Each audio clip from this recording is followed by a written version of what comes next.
The old library on Zephyr Prime smelled like dust and forgotten dreams. Deep in the basement, between rows of data crystals that nobody visited anymore, sat a small computer terminal that flickered with green light. Dr. Kayla worked alone most days, reading through files that were thousands of years old. She was a historian, and historians were not popular anymore. People wanted to know about the future, not the past. But Kayla loved old stories. Today she found something strange. The computer screen showed radio signals from a place called Earth. The signals were old, very old. They came from a blue planet far away, on the edge of the galaxy where nobody lived anymore. The signals talked about creatures called humans. Kayla read the files carefully. The humans seemed impossible. The old records said they could travel faster than light. They could cross the galaxy in days, not years. They built cities that floated in space. They had ships that could disappear and appear somewhere else. This cannot be real, Kayla said to herself. But the signals were there, recorded in the ancient computers. She found more files. Pictures that showed strange creatures walking on two legs. They had no fur, no scales, no proper claws. They looked weak. But the records said they were not weak at all. They said humans were warriors and builders and dreamers. The last signal from Earth was dated 300 years ago. Then nothing. Silence. Kayla printed the files and walked upstairs to find her boss, Director Vex. He was eating lunch in his office, reading reports about mining operations on the outer worlds. Director, Kayla said, putting the papers on his desk. I found something interesting. Vex looked at the papers and laughed. Humans, again? Kayla, these are just old stories. Every few years someone finds these files and gets excited. But look around. Do you see any humans? But the signals are fake, Vex said, pushing the papers back to her. Made up by some aliens who had nothing better to do. Or maybe they were real, but these humans died out long ago. Either way, it does not matter now. Kayla took the papers back. She was disappointed but not surprised. This happened every time she found something interesting. Nobody wanted to believe in old stories anymore. But across the galaxy, other people were finding the same files. On the mining world of Kara 7, a young engineer named Brix found human music in the communication arrays. The music was strange and beautiful. It made him feel things he could not explain. He played it for his friends, but they just laughed. Sounds like noise, they said. On the trading station at Proxima Gate, a merchant named Sella discovered human mathematics hidden in the navigation computers. The math was different from anything she had learned. It showed ways to bend space and time that should not be possible. She showed it to the other traders, but they said it was broken code. Computers make mistakes, they told her. Do not waste time on old junk. Even the Galactic Council had heard of humans. In their great meeting hall on Central Station, they kept a small display case with human artifacts, a piece of metal from their ships, a device that nobody could understand. A book with pictures of Earth children would press their faces against the glass and ask questions. Were humans real? Where did they go? Will they come back? The council members would smile and pat the children on the head. They are just stories, they would say. Like dragons or magic. Fun to think about, but not real. But some council members were not so sure. In private meetings, they whispered about the human files, about the impossible technology, about the fact that a whole species had simply vanished without a trace. What if they did not die? Asked Counselor Yala one day. What if they just went somewhere else? Where could they go? Replied Counselor Trix. We have mapped every world, every star. There is nowhere to hide. Space is big, Yala said quietly. Very big. The conversation ended there, but Yala kept thinking about it. Meanwhile, Dr. Kayla continued her research. She found more signals, more pictures, more impossible stories about humans. She learned that they came from a small, warm world covered in water and green plants. They had built great cities and terrible weapons. They had reached for the stars and found them, and then they were gone. But Kayla noticed something strange in the files. The humans had not seemed afraid when they left. Their last messages were not cries for help or warnings about danger. They sounded almost excited. New frontiers await, said one message from Earth. We go where none have gone before. The universe is vast, said another. We will explore it all. The last message was the strangest. It came from a human ship called the Enterprise. The message was short. We have found something wonderful. Tell Earth we will return when the galaxy needs us. After that, silence. Kayla read that last message many times. It did not sound like goodbye forever. It sounded like see you later. She started to wonder if the humans had not died at all. Maybe they had just gone somewhere nobody could follow. Maybe they were still out there, somewhere in the dark between the stars. But if that was true, why had they not come back? What were they waiting for? Kala did not know the answer, but she kept the human files safe in her computer. She made copies and hid them in different places. She had a feeling that someday someone would need them. She was not the only one thinking about humans. Across the galaxy, in museums and libraries and old computer systems, people found pieces of the human story. Most threw them away or ignored them, but some kept them. Some wondered. In the Space Academy on Titan IX, a young cadet named Zorn found human star charts in the navigation training computers. The charts showed routes through space that had never been used by any known species. Zorn saved the charts to his personal files. In the research station at Wolf 359, a scientist named Dr. Fell discovered human medical files. The files showed treatments for diseases that had been cured centuries ago, using methods that modern science had forgotten.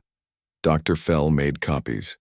In the cargo docks of Vega Station, a dock worker named Pace found a human tool in an old shipping container. The tool was simple but perfectly made. It fit his hand like it was meant for him.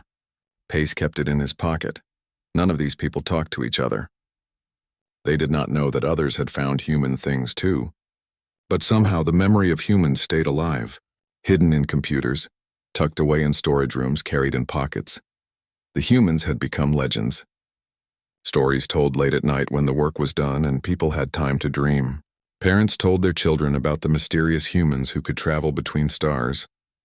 Teachers mentioned them in history classes as an example of how civilizations could rise and fall. Once there were humans, they would say. They were like us, but different. They reached too high and fell too far. Be careful not to make their mistakes. But the children always asked the same question. What if they did not fall? What if they just went away? And the adults never had a good answer. Dr. Kayla often thought about that question too. Late at night, alone in the library, she would look up at the stars through the small window and wonder, were the humans still out there? Were they watching? Were they waiting?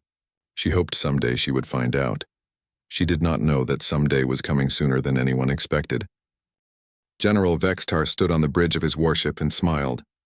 Below him, through the large window, he could see the planet Kalara 3 burning. The cities were in ruins. The people had surrendered 3 hours ago. Another world had joined the Ketheran Empire. "Sir," said Captain Yull, walking up to the general, "the planet is ours. Their leaders want to talk about surrender terms." "Tell them the terms are simple," Vextar said, still watching the fires below. "They obey us now. They work for us. They give us what we want. If they do this, we let them live, and if they refuse..." Vextar turned to look at his captain. His red eyes glowed in the bridge lights. "Then we find people who will not refuse." This was how the Ketheran Empire worked. They were strong, so they took what they wanted. They had the best weapons in the galaxy. Their ships were fast and deadly. Their soldiers were trained from birth to fight and win. Vextar was proud of his empire. When he was young, the Ketherans controlled only 3 star systems. Now they ruled 17. Soon it would be 20, then 30. Then the whole galaxy would bow to Ketheran power. "Send the report to High Command," Vextar ordered. "Tell them Kalara 3 is pacified. Ask them where we attack next." The captain nodded and walked away. Vextar stayed at the window watching his new world burn. He liked this part of conquest. It reminded everyone who was in charge. On Kalara 3, a family hid in their basement while Ketheran soldiers searched their house above. The father held his young daughter close while she cried quietly. "Papa," she whispered. "When will the Guardians come?" "Shh," he said softly. "There are no Guardians. There are only us, but Grandmother told me stories. About the humans who protect people. She said they would come back someday." The father closed his eyes. He had heard those stories too. Every world had them. Tales of mysterious humans who traveled the stars and helped those who could not help themselves. But stories would not save them now. "Stories are just stories," he told his daughter. "We must save ourselves." But deep in his heart he wished the stories were true. Across the galaxy, the Ketheran Empire grew stronger every year. Their war machine never stopped. They built bigger ships, better weapons, stronger soldiers. They conquered worlds like farmers harvesting crops. The other civilizations watched and worried. The Centauri Collective had strong defenses, but they knew the Kitharans would come for them eventually. The Vegan Alliance tried to make peace deals, but the Kitharans only wanted surrender. Only the old races remembered a time when the galaxy was different, when there were protectors in the darkness between stars. On the ancient world of Xerion Prime, the Elder Council met in their crystal tower. They were thousands of years old, these elders. They had seen empires rise and fall like waves on a beach. "The Kitharans grow too strong," said Elder Sin, her voice like wind through trees. "Soon they will come for us too." "Let them come," said Elder Vox. "We have weathered many storms." "This storm is different," said Elder Quinn. "The Kitharans do not just conquer. They erase. They make slaves of free people. They turn gardens into factories." The elders sat in silence for a long time. They were thinking about the old stories, about the humans who had once sailed the stars like fish swim in water. "Do you think they still exist?" asked Elder Sin. "Who?" asked Elder Vox, though he knew the answer. "The humans. The Star Wanderers. The ones who helped us fight the darkness wars so long ago." Elder Vox was quiet for a moment. "I hope not," he said finally. "Why?" "Because if they still exist and they have not returned to help us, it means they do not care anymore. And that would break my heart." But Elder Quinn shook his ancient head. "Or it means they are waiting for the right time." Humans were always patient. They would watch and wait and strike when it would do the most good. The three elders said nothing more, but each hoped that Elder Quinn was right. Meanwhile, General Vextar continued his conquest of the galaxy. Planet after planet fell to his ships. Each victory made him more confident. Each surrender made him feel more powerful. He kept detailed records of every battle, every victory, every world that joined his empire. The records showed that no enemy had ever successfully fought against Kitharan technology. Their plasma cannons could burn through any armor. Their shield generators could stop any attack. Their faster-than-light engines could outrun any pursuit. "We are unstoppable," Vextar told his officers during a victory celebration. "No force in the galaxy can challenge us." The officers cheered and raised their drinks. They believed their general was right. They had never lost a battle. They had never met an enemy they could not defeat. But there was one thing that worried some of the older officers. Sometimes on the worlds they conquered, people would look up at the stars and smile. Even as their cities burned and their leaders surrendered, some people would look hopeful. "Why do they smile?" asked Captain Yul one day after watching refugees board transport ships. "Fear," said General Vextar. "They smile because they are afraid. It is what weak creatures do when they cannot fight." But Captain Yul was not sure. The smiles did not look like fear. They looked like waiting. On the conquered worlds, in hidden places where Kitharan soldiers did not go, people gathered to share the old stories. They told their children about humans who could appear from nowhere and disappear like smoke.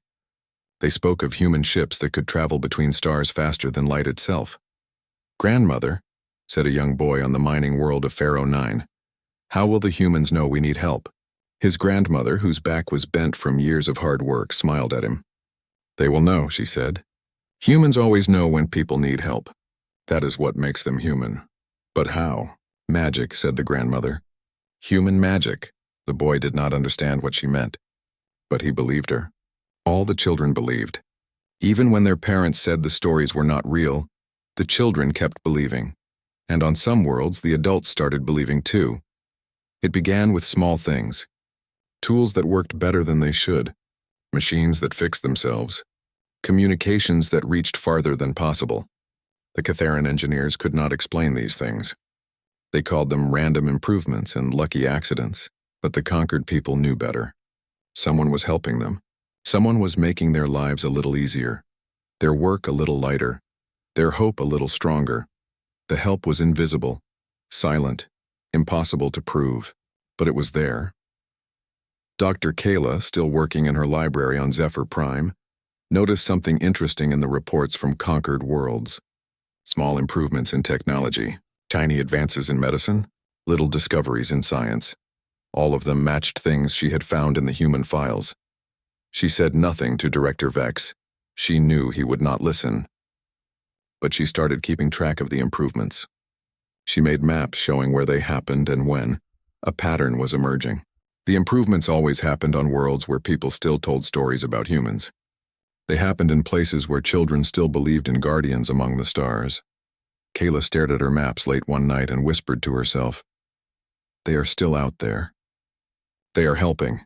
But if that was true, why did they not help more? Why did they not stop the Kithran Empire completely?" Kayla thought she knew the answer. The humans were waiting for something. Waiting for the right moment. Waiting for the galaxy to be ready. Or maybe they were waiting for someone to call them. High above Zephyr Prime, in the darkness between stars, something moved. It was too small to detect, too quiet to hear, too fast to follow. But it was there, watching, waiting, remembering. The Kithran Empire continued to grow. General Vextar continued to conquer. The people continued to suffer. But in the hidden places, in the quiet moments in the hearts of those who still hoped, something else continued too. The old stories lived on. The belief remained strong. The faith endured, and somewhere in the darkness ancient guardians prepared for their return. Dr. Zelaani rubbed her tired eyes and looked at the computer screen again. The numbers made no sense. For 3 days she had been checking and double-checking her calculations, but the results were always the same. Something impossible was happening in deep space. She worked at the Centauri Deep Space Observatory, a research station that floated in the empty darkness between star systems. Her job was to watch for dangerous asteroids, unusual solar flares, and other space hazards that might threaten civilian ships. But today, her instruments were detecting something that should not exist. "Computer," she said to the station's artificial intelligence, "run diagnostic on gravity sensors." "Diagnostic complete," the computer replied in its calm voice. "All sensors functioning normally." Zelaani frowned. If the sensors were working correctly, then what she was seeing was real. But that was impossible. The gravity sensors showed massive distortions in space near the Orion Arm, at the very edge of explored territory. The distortions moved in patterns that suggested huge objects traveling faster than light. But the objects themselves were invisible to every other type of sensor. No electromagnetic signatures. No heat traces. No particle emissions. Nothing except gravity distortions that bent space itself. "Computer, show me theoretical models for faster-than-light travel." The screen filled with complex diagrams and equations. Zelaani studied them carefully. According to every known law of physics, the kind of FTL travel she was detecting required technology that was centuries ahead of anything the galaxy had ever seen. Her species, the Centauri, were known for their advanced science. They had been studying physics for thousands of years. But even their best theories could not explain what her instruments were recording. She made detailed notes and saved all the data to secure files. Tomorrow, she would present her findings to the Observatory Council. They would know what to do. But when tomorrow came, the council was not interested. "Dr. Zelaani," said Director Thane, a elderly Centauri with silver skin and tired eyes, "your data is clearly corrupted. These readings are impossible. Sir, I have checked the instruments multiple times. They are working perfectly." "Then you made an error in your calculations," said Counselor Vera, shuffling through papers on her desk. "Space is full of unusual phenomena. Dark matter, quantum fluctuations, gravitational echoes from ancient supernovas. You are seeing one of these normal events and misinterpreting it." Zelaani felt frustrated. "Counselor, I have been studying space phenomena for 15 years. I know the difference between natural events and artificial ones. These distortions show clear signs of intelligent control." Director Thane sighed. "Doctor, I understand your excitement. Young scientists often see patterns where none exist. But we cannot waste council resources investigating every unusual sensor reading." "What if I am right?" Zelaani asked. "What if there really are unknown ships out there using impossible technology?" "Then they are someone else's problem," said Counselor Vera firmly. "Our job is to protect Centauri space. As long as these distortions stay away from our worlds, we have no reason to care about them." The meeting ended with Zelaani's report being filed under unexplained phenomena and promptly forgotten. But Zelaani did not forget. She returned to her observatory and continued monitoring the strange signals. Every day the distortions grew stronger. Every day the impossible readings became more clear. Whatever was out there, it was getting closer to inhabited space. 3 weeks after her meeting with the council, Zella Ani detected something new. The gravity distortions had stopped moving. Instead, they were gathering in one location, near a dead star system called Sigma 77. Computer, how many objects are creating these distortions? Analysis indicates approximately 200 separate sources. Zella Ani's breath caught in her throat. 200 ships, all using technology that should not exist, all gathered in one place. Computer, send priority message to Centauri Defense Command. Urgent scientific discovery requires immediate investigation. Message sent, the computer replied, but the response came back within hours. Request denied. Focus on assigned duties. Zella Ani stared at the rejection message in disbelief. How could they ignore something this important? How could they refuse to investigate the greatest scientific discovery in galactic history? She decided to take matters into her own hands. Late that night, when the observatory was quiet and the other scientists were asleep, Zella Ani accessed the station's long-range communication array. She sent coded messages to scientist friends on other worlds, sharing her data and asking for their opinions. The responses were mixed. Some dismissed her findings as equipment errors. Others were intrigued but unwilling to risk their careers by supporting unauthorized research. But a few believed her. Dr. Kent from the Vegan Science Institute wrote back, "Your data matches unusual readings we have been getting from our deep space probes. We thought our instruments were malfunctioning." Professor Yim from the Martian Observatory sent this message. "I have detected similar gravity distortions near the Barnard system. My supervisors told me to ignore them." Dr. Silo from the Rigel Research Station wrote, "Something is definitely out there. My instruments show the same impossible readings. But nobody will listen." Zella Ani realized she was not alone. Scientists across the galaxy were detecting the same anomalies, but their governments and institutions were refusing to investigate. Why? What were they afraid of finding? She decided to dig deeper into the historical records. Maybe someone had detected similar phenomena before. Maybe there were clues about what these mysterious objects might be. After days of searching through old scientific databases, she found something interesting. 500 years ago, a researcher named Dr. Pollen had detected similar gravity distortions. His report described impossible ships using unknown technology. But Dr. Pollen's findings had been dismissed as the work of a mentally unstable scientist. His career was ruined. He died in poverty, still claiming that mysterious ships were watching the galaxy. Zella Ani found more reports from throughout history. Always the same pattern. A scientist would detect impossible readings. They would report their findings. They would be ignored or ridiculed. Their careers would end. It was almost like someone wanted these discoveries to be forgotten. She kept reading and found something that made her hearts race. In Dr. Pollen's personal notes, hidden in an obscure scientific journal, she found a single word that explained everything: humans. Dr. Pollen had believed the mysterious ships belonged to humans, the legendary species that had vanished centuries ago. He thought they had never really left. He believed they were still out there, watching and waiting. Zella Ani leaned back in her chair and stared at the ceiling. Could it be true? Could the humans still exist? Could they be the source of the impossible readings? She thought about all the old stories. Humans who could travel faster than light. Humans who had technology beyond understanding. Humans who helped those in need and protected the innocent. If the humans were real, if they were still out there, why had they hidden for so long? What were they waiting for? Zella Ani looked at her latest readings. The gravity distortions were growing stronger every day. Whatever was out there, it was preparing for something. She made a decision that would change her life forever. She would continue monitoring the signals no matter what her superiors said. She would gather proof that could not be ignored. She would find out the truth about the mysterious ships. That night, she sent an encrypted message to all the scientists who had believed her findings. Continue monitoring. Share all data. Something big is coming. Over the following weeks, a secret network of scientists formed across the galaxy. They called themselves the Watchers. They shared information about the strange readings and worked together to understand what they meant. Dr. Kala on Zephyr Prime joined the network. She shared her research about human technology and history. Professor Yim contributed orbital mechanics calculations. Dr. Silo provided energy signature analysis. Slowly, a picture began to emerge. The mysterious objects were not just ships. They were something far more advanced.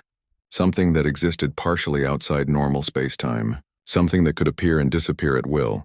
And they were gathering near inhabited systems. They are positioning themselves, Dr. Kayla wrote in one message, like guardians taking their posts. Guardians against what? Replied Dr. Silo. The answer came sooner than anyone expected. Reports began arriving from the outer rim. Kithran military forces had gone missing. Entire patrol fleets had vanished without sending distress signals. Mining colonies had lost contact with their orbital platforms. At first, the Kithran High Command blamed equipment failures and navigation errors. But as more ships disappeared, they began to suspect enemy action. General Vextar himself led an investigation fleet to the outer rim.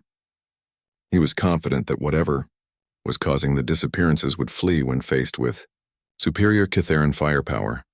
He was wrong. Zela'ani detected the exact moment when Vextar's fleet encountered the mysterious objects. The gravity reading spiked as reality itself seemed to bend and twist. Energy signatures that had no name blazed across her instruments. Then, silence. When Kitharan rescue ships arrived at Vextar's last known position, they found something that terrified the entire empire. The general's FL. Captain Nexu piloted his scout ship through the debris field with growing horror. What he found at the edge of Kitharan space would haunt him for the rest of his life. 3 days earlier, the mining colony on Zarak 9 had stopped responding to communications. Then the orbital defense platforms went silent. Finally, the entire Kitharan patrol fleet assigned to protect the system had vanished from long-range sensors. High Command had sent Nexu to investigate. They expected to find raiders or pirates, maybe even a Centauri strike force. What they did not expect was something that challenged everything they believed about reality. Nexu's ship moved slowly through the wreckage of what had once been the pride of the Kitharan fleet. The battleship Iron Fist floated in pieces, its hull carved open with surgical precision. The cruiser Star Crusher had been split down the middle like someone had used a cosmic knife. But these were not normal battle damages. Nexu had seen plenty of destroyed ships in his career. He knew what plasma cannons did to armor plating. He knew how missile explosions looked. He knew the chaos and random destruction of real space combat. This was different. This was art. Every cut was perfect. Every separation was clean. The ships had been taken apart by someone who understood exactly how they were built and exactly where to cut to disable them completely. Computer, Nexu said, his voice shaking slightly. Scan for life signs. Scanning, replied his ship's artificial intelligence. Multiple life signs detected. Approximately 800 survivors in emergency shelters and escape pods. Nexu felt relief wash over him. At least some people had survived whatever had happened here. He guided his ship toward the nearest cluster of escape pods and began rescue operations. The first survivor he brought aboard was Commander Vek, a tough veteran who had served in the Kitharan military for 20 years. But when Vek climbed out of his escape pod, his face was pale with shock and his hands trembled. Commander, Nexu said, helping the older soldier to a chair. What happened here? Who attacked the fleet? Vek stared at the wall for a long moment before answering. They came out of nowhere, he whispered. One moment space was empty. The next moment it was full of ships that should not exist. What do you mean? The ships. They moved wrong. They appeared and disappeared like ghosts. They passed through our shields like they were not there. Their weapons turned our armor into light. Nexu frowned. That's impossible. No technology can do that. Vek looked at him with haunted eyes. Tell that to the Iron Fist. Tell that to Admiral Krog. Where is the Admiral?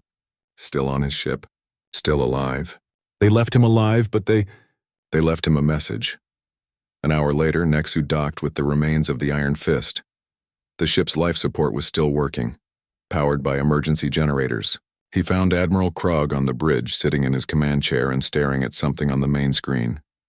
Admiral, Nexu said as he entered the bridge. Sir, are you injured? Krog did not look away from the screen. No injuries, he said quietly. They were very careful not to hurt anyone. Very precise, very gentle. Nexu looked at the main screen and gasped. Floating in space in front of the ship was a message beacon. But this was not a normal beacon. It glowed with soft blue light and pulsed like a heartbeat.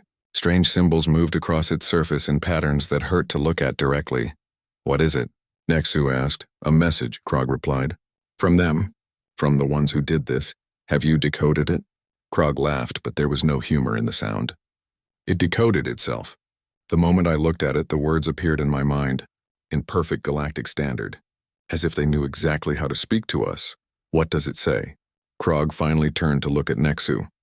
His face was that of a man who had seen something that changed his understanding of the universe. It says, "Humanity remembers. Humanity returns. The protection of the innocent begins now." Nexu felt his blood turn cold. Humanity? But humans are just legends. Old stories, that's what we all thought, Krog said. That's what we were supposed to think. I don't understand. Admiral Krog stood up from his chair and walked to the window that looked out into space. Tell me, Captain, what do you know about human technology? Nothing. They're myths. Fantasy creatures from children's stories. I thought so too, but look at this. Krog activated a wall screen that showed technical readouts from the battle. Our sensors recorded everything. The enemy ships used technology that bends space and time. They moved through dimensions we cannot even detect. They used weapons that convert matter directly into energy. Nexu studied the readings. These numbers, they're impossible. Impossible for us, Krog agreed, but perfectly normal for a species that had thousands of years to develop technology while hiding in the spaces between realities. You really think they were human? Krog walked back to his command chair and sat down heavily. I know they were human, because they told me. What? During the battle, their lead ship opened a communication channel. The voice that spoke was definitely human. Male, middle-aged, with an accent I had never heard before. He spoke in perfect Kitharan. What did he say? He said, "This is Commander Chen of the Terran Protection Fleet. You have enslaved peaceful worlds and brought suffering to innocent people. This ends today. Surrender your weapons and withdraw from conquered territories, or we will remove you ourselves." Nexu sat down in the nearest chair. A human spoke to you. An actual human. Yes, and when I refused to surrender, when I ordered my ships to attack, he sounded sad. Like he was disappointed but not surprised. He said, "We hoped you would choose wisdom. Since you have chosen violence, we will show you why violence is futile." And then our ships started falling apart. Not exploding, not burning, just coming apart. Like they were made of sand instead of metal. In 10 minutes, our entire fleet was disabled. But not one person was killed. Not one person was even seriously injured. Nexu tried to process what he was hearing. If they could destroy our fleet so easily, why didn't they just kill everyone? Why leave us alive? Admiral Krog smiled for the first time since Nexu had arrived. Because they're human, and humans don't kill unless they have no choice. They protect, they defend, they save lives. Even the lives of their enemies? Especially the lives of their enemies. That's what makes them human. Nexu looked out at the message beacon, still pulsing with its alien light. What happens now? Now we report back to High Command. We tell them that the humans have returned. We tell them that everything we thought we knew about the galaxy was wrong. Will they believe us? Krog laughed again, and this time there was a little humor in it. They'll have to. Because this is just the beginning. Word of the encounter spread quickly through Kitharan space. At first, High Command tried to suppress the reports. They called it a terrorist attack by unknown aliens using experimental weapons. They said the survivors were suffering from combat stress and imagining things. But more reports came in. More fleets were disabled. More colonies were liberated. And every time the same message appeared. Humanity remembers. General Vextar, who had returned from his own encounter with the mysterious ships, called an emergency meeting of the Kitharan War Council. The most powerful military leaders in the Empire gathered in the Great Hall on the capital world. "Gentlemen," Vextar began, his voice grim, "we face an enemy unlike anything in our history. They have technology that makes our best weapons look like primitive clubs. They can appear anywhere, anytime. They can disable our ships without killing our crews. How is that possible?" asked General Thok, a scarred veteran of many campaigns. "Because they're not really our enemy," Vextar replied. "They're trying to teach us something.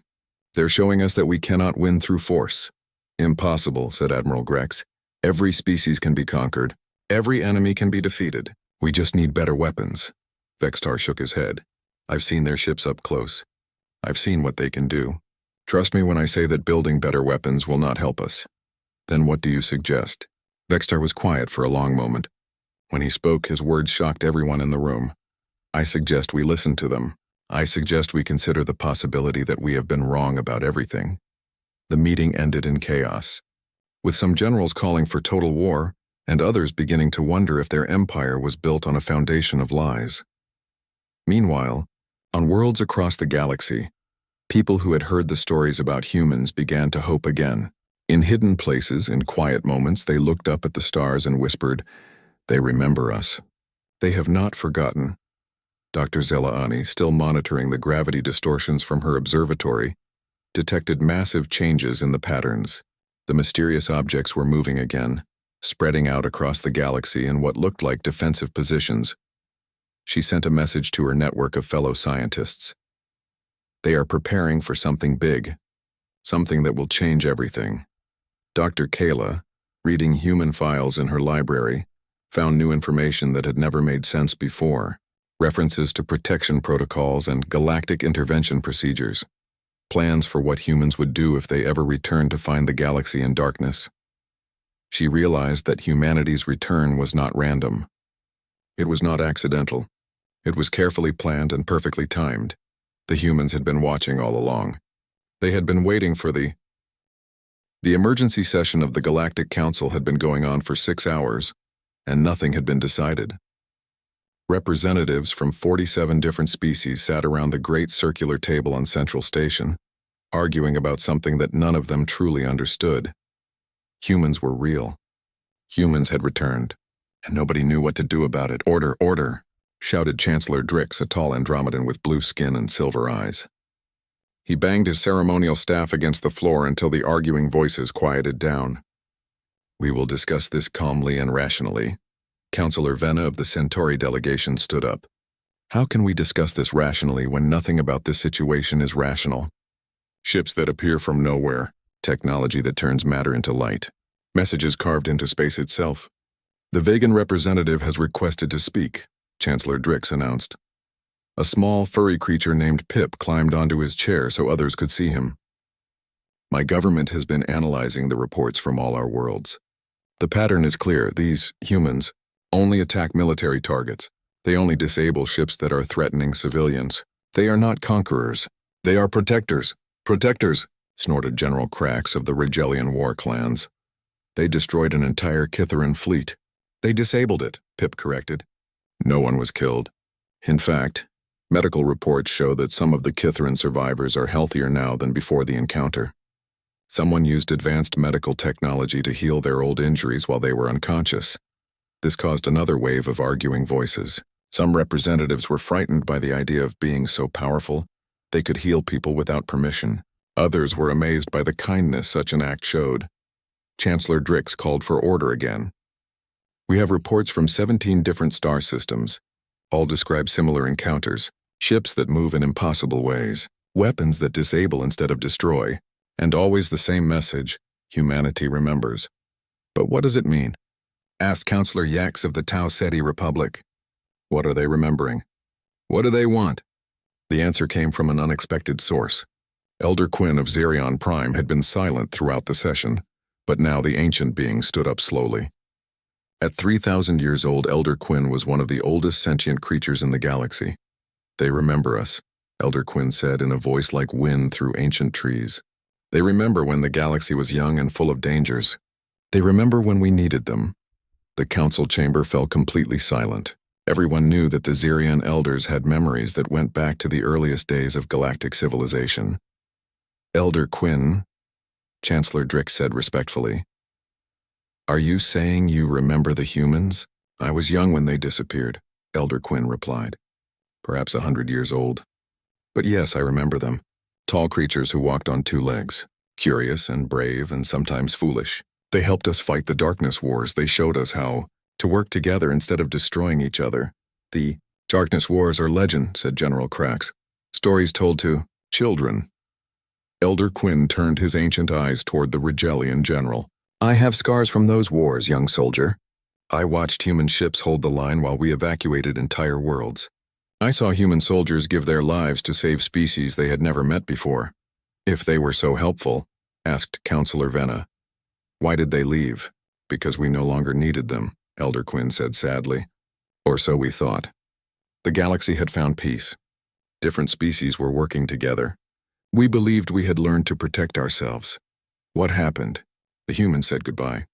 They told us they would explore beyond the rim of the galaxy, seeking new wonders and new peoples to help, but they promised to return if we ever needed them again. Elder Quinn sat down heavily in his chair. It seems that time has come. After the elder's testimony, the mood in the council chamber changed. The fear was still there, but it was mixed with something else. Hope. Reports continued to arrive from across the galaxy. Human ships had been spotted near every major trade route. They moved like ghosts, appearing just long enough to help a damaged freighter or escort a colony ship through dangerous space, then vanishing again. On Kalara 3, the world that General Vextar had conquered months earlier, something miraculous happened. The Kitharan occupation forces simply left. Their ships lifted off, their soldiers departed, and the planet was free. But that was not the miraculous part. The miraculous part was how they left. Every Kitharan soldier on the planet reported the same experience. They had been going about their duties when suddenly they felt an overwhelming urge to return to their ships. Not fear, not panic, just a gentle but irresistible feeling that they needed to leave. When they reached their ships, they found messages waiting for them. Personal messages addressed to each soldier by name, written in their own language. "Your war is over," the messages said. "Your empire has served its purpose. Now it is time to find a better way. Go home, make peace, build something worth protecting." Commander Drax, who had been in charge of the occupation, found something extra in his message: detailed plans for converting military factories into schools and hospitals, blueprints for farming equipment that could feed millions, designs for medical technology that could cure diseases his people had suffered from for centuries. Why? He asked the empty air. Why help us after we conquered innocent worlds? The answer came as another message appearing on his communication screen. Because everyone deserves a chance to be better. Because forgiveness is stronger than revenge. Because that is what it means to be human. Similar scenes played out across Kitharan space. Occupation forces withdrew peacefully from dozens of worlds. Military commanders found themselves filled with new ideas about how to use their resources to help instead of harm. But the most dramatic change happened on the Kitharan homeworld itself. Emperor Volk had ruled the Kitharan Empire for 30 years through fear and force. He commanded the largest military fleet in known space. His word was law on thousands of worlds. On the day the humans revealed themselves to him, all of that changed. Emperor Volk was in his throne room, meeting with his military advisors when the wall suddenly became transparent. Not broken or destroyed, just transparent, like they were made of glass instead of metal. Through the transparent walls, Volk could see space. And in space he could see ships, hundreds of ships, thousands of ships. More ships than he had ever imagined could exist in one place. They surrounded his world like a gentle embrace, beautiful and terrible and utterly impossible. "Your Imperial Majesty," whispered General Vextar, who was among the advisors, "our sensors show nothing. The ships are invisible to all our instruments, but we can see them," Volk said, his voice barely audible. "Yes, sir.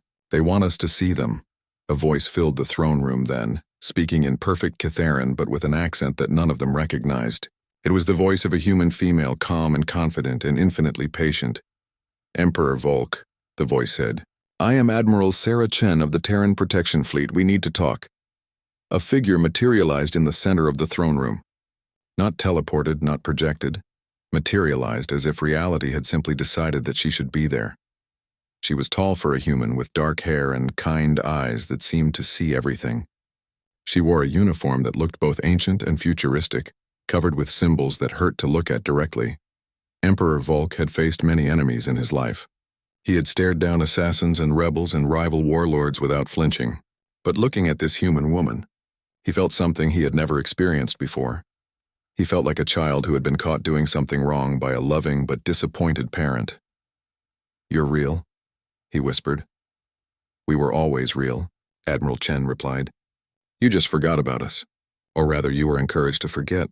By who? By those who benefited from your ignorance. By those who wanted the galaxy to tear itself apart while they watched from the shadows." Admiral Chen walked to the window and looked out at the Kitharan capital city below. You have built an impressive empire, Emperor Volk. Your technology is advanced. Your people are capable, but you have lost your way. What do you mean? You have confused strength with cruelty. You have mistaken fear for respect. You have forgotten that true power comes from protecting others, not controlling them. Emperor Volk felt tears running down his face, though he could not say why. What do you want from us? Admiral Chen turned back to face him. I want you to remember what you were before you became conquerors. I want you to remember that your people were once explorers and builders and dreamers. I want you to choose to be those things again. And if we refuse? Admiral Chen smiled, and her smile was both beautiful and terrifying. Then we will make the choice for you. But I would prefer that you choose freely. What would we have to do? End the Empire. Free the conquered worlds. Use your resources to heal instead of harm. It will not be easy. It will take time. But we will help you. Emperor Volk looked around at his advisors. He saw fear in their faces, but also something else. Relief. As if a great weight had been lifted from their shoulders. If we agree, Volk asked, what happens to us? What happens to me? You become teachers, Admiral Chen replied. You show other species how to transform war into peace. You demonstrate that even the mightiest empire can choose compassion over conquest.